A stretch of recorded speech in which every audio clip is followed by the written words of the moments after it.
venez d'entendre la déclaration des droits 2012 proposée par le club Droit, Justice et Sécurité qui organise cette réunion ce soir avec l'amical soutien et accueil du théâtre de Jazet que nous remercions. Je voudrais, avant d'être le monsieur loyal de cette soirée et d'introduire les intervenants qui vont décliner ce manifeste, cette interpellation, cette proposition dans le cadre d'une alternance dont nous souhaitons tous qu'elle débouche sur une authentique alternative démocratique, je voudrais dire en quelques mots pourquoi, journaliste, cofondateur d'un journal participatif, Mediapart, j'ai accepté d'être là ce soir. Qu'est-ce que la justice? Déclaration des droits de l'homme et du citoyen 1789, article 1er. Les hommes naissent libres et égaux en droit. Déclaration des droits de l'homme et du citoyen 1791, 93, la deuxième. Tous les hommes sont égaux par la nature et devant la loi. Constitution de 1958, préambule, article 2. La France assure l'égalité devant la loi de tous les citoyens sans distinction d'origine, de race ou de religion. L'égalité, l'égalité, l'égalité. Qu'est-ce que la justice? L'égalité. Derrière ce mot respecter l'égalité, la légalité, il y a cet enjeu, respecter l'égalité. Si nous sommes réunis ce soir, c'est que nous sommes devant le spectacle permanent de l'injustice, du déni de droit, du déni d'égalité, d'égalité devant la loi, d'égalité devant les conditions, d'égalité devant les situations, d'égalité en termes d'expression, en termes de liberté concrète. Et donc, l'enjeu qui nous rassemble, qui fait que Mediapart et DJS se sont déjà retrouvés dans ce théâtre il y a 1 an et demi, c'est celui-là qui ramène un point commun entre la justice et la presse. La justice est là pour faire respecter cette égalité devant la loi, et y compris face au pouvoir, pour arrêter le pouvoir par ses décisions, de la même manière que la presse doit être là pour arrêter le pouvoir, contredire le pouvoir et offrir aux citoyens cette égalité dans l'information, cette égalité dans le droit d'accès à l'information, sans lesquelles il n'y a pas de démocratie vivante. Donc si je suis là, ici, c'est parce que nous avons ce combat partagé pour aujourd'hui, pour hier, comme pour demain.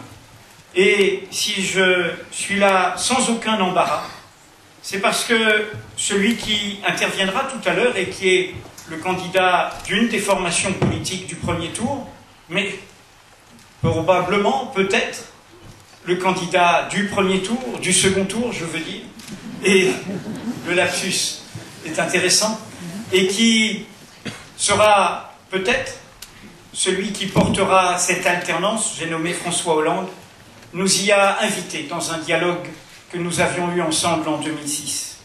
Une authentique culture démocratique ne se réduit pas à la sélection d'un ou d'une candidate. C'est le projet, c'est le contrat, c'est la politique qui crée la dynamique, c'est le collectif qui porte l'individuel.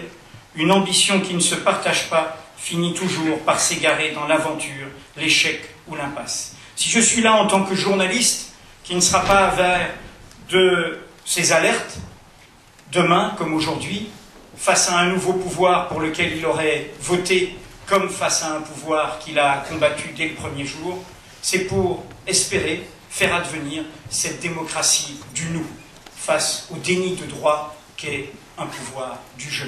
Merci. Conservateur et un progressiste. Un conservateur préférera toujours l'injustice au désordre. Face au désordre, il choisira l'injustice pour mettre fin au désordre. Un progressiste se demandera toujours quelle injustice il y a derrière ce désordre. C'est pour ça que cette question de l'égalité est la clé. Et c'est pour ça que je suis heureux de passer la parole à Frédéric Cassereau, avocat, maître de conférence à Sciences Po, qui va poser la question de comment redonner sa dignité à la justice sociale. De militants comme ceux-là qui permettront que nous tournions la page. Finissons-en, comme dit le dernier livre de Mediapart. Alors, L'ami du syndicat de la magistrature s'est interrogé sur l'absence du mot liberté et la trop grande présence du mot égalité. Quand les révolutionnaires mettent ce mot égalité au cœur de la formule liberté, égalité, fraternité, c'est qu'ils savent bien que la liberté est compliquée. Ça peut être aussi la liberté de s'enrichir, la liberté de créer des inégalités. Et quant à la fraternité, ça peut être le choix des frères. Il fallait mettre au milieu l'égalité, comme levier essentiel. C'est le cœur de la confiance. Et quand il y a un sentiment d'injustice, c'est parce que l'égalité n'est pas là. C'est parce qu'il y a passe-droit, c'est parce qu'il y a privilège, c'est parce qu'il y a oligarchie. On reconvoque ici, vous savez, moi je pense que cette présidence nous aura rendu un grand service, parce qu'elle a montré la vitalité des idéaux originels, de la promesse républicaine originelle, de ces mots de république démocratique et sociale qui sont dans le préambule de notre Constitution, de cette idée des droits naturels. Je n'ai humain, j'ai des droits. Quand on me dit désormais qu'il y a des humains qui auraient plus de droits que d'autres, des civilisations supérieures à d'autres. C'est au cœur de l'enjeu. Il y a une promesse républicaine qui est toujours inachevée et qu'il faut relever. Et le fait que j'ai accepté d'être là ce soir, d'accompagner le combat des professionnels de la justice qui ont mené le combat comme nous l'avons mené sur le terrain de la formation sous cette présidence, c'est que quand il y a l'alarme dans la République, il y a souvent un couple qui se crée entre les authentiques défenseurs du droit et ceux qui essayent d'informer, d'alerter par la presse. Et ceux-là, ils disent quoi? Ils disent ceci qu'un Dreyfusard a bien résumé, qu'un homme qui était aussi à sa façon un homme de presse a bien résumé. Et nous, que disions-nous? Posait ce Dreyfusard, Charles Péguy. Nous disions une seule injustice, un seul crime, une seule illégalité, surtout si elle est officiellement enregistrée, confirmée, une seule injure à l'humanité. Et nous y sommes. Une seule injure à la justice, et elles sont presque tous les jours. Et au droit, surtout si elle est universellement, légalement, nationalement, commodément acceptée. Un seul crime rompt et suffit à rompre tout le pacte social, tout le contrat social. Une seule forfaiture, un seul déshonneur suffit à perdre d'honneur, à déshonorer tout un peuple. Voilà, il nous faut relever l'honneur de notre peuple. Oui, il faut tourner la page.